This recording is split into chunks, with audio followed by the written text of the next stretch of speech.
আমরা জানি যে আজকের এই দিনটি পৃথিবীর ইতিহাসে একটি ঐতিহাসিক দিন, আশুরার দিন, আশুরার দিবস।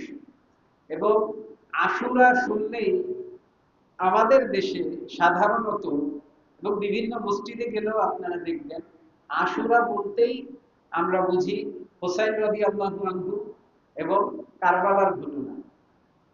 হোসাইন রাদিয়াল্লাহু আনহুর ঘটনা এটা পৃথিবীর ইতিহাসে, এবং তিনি যেহেতু রাসূলুল্লাহ সাল্লাল্লাহু আলাইহি সাল্লামের বংশধর, তাদের প্রতি আহলে বাইতের প্রতি আমাদের মহব্বত থাকবে।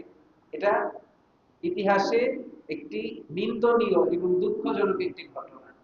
কিন্তু আশুরার যত ফজিলত আছে, আশুরা সম্পর্কিত যত হাদিস আছে, এগুলো কিন্তু হোসাইন রাদিয়াল্লাহু আনহুর সঙ্গে সম্পৃক্ত নয়, কারবালার সঙ্গে সম্পৃক্ত নয়।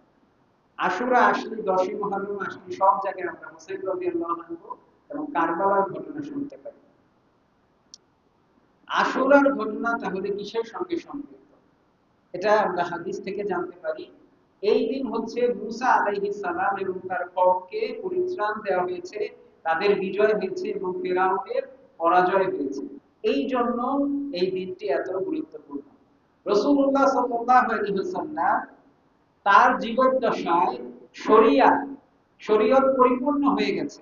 রাসূলুল্লাহ সাল্লাল্লাহু আলাইহি ওয়াসাল্লাম আশুরার দিন যে সিয়ামের বিধান দিয়েছিলেন, সেটা তার জীবদ্দশায়, ওই সময় তিনি তার মৃত্যুর আগে শরীয়ত আল্লাহ তাআলা পরিপূর্ণ করে দিয়েছেন। ওই সময় তিনি সিয়ামের বিধান দিয়েছেন। এরও বহু বছর পরে হোসাইন রাদিয়াল্লাহু আনহু, কাকতালীয় ভাবে বলি বা যেভাবেই বলি, ঠিক 10ই মুহররমে তাকে হত্যা করা হয়। এটা ওই দিনের সঙ্গে তারিখটা মিলে গেছে। কিন্তু হোসাইন রাদিয়াল্লাহু আনহুর কারণে বা কারবালার কারণে আমরা কিন্তু সিয়াম পালন করি না বা রোজা রাখি না। যেহেতু মুসা আলাইহিস সালামের বিজয় এবং ফিরআউনের পরাজয় এটি অত্যন্ত গুরুত্বপূর্ণ, আজকে আমরা এই বিষয়ে ইনশাআল্লাহ আলোচনা করব। কোরআনে কোন নবীর ঘটনা সবচাইতে বেশি বর্ণিত হয়েছে?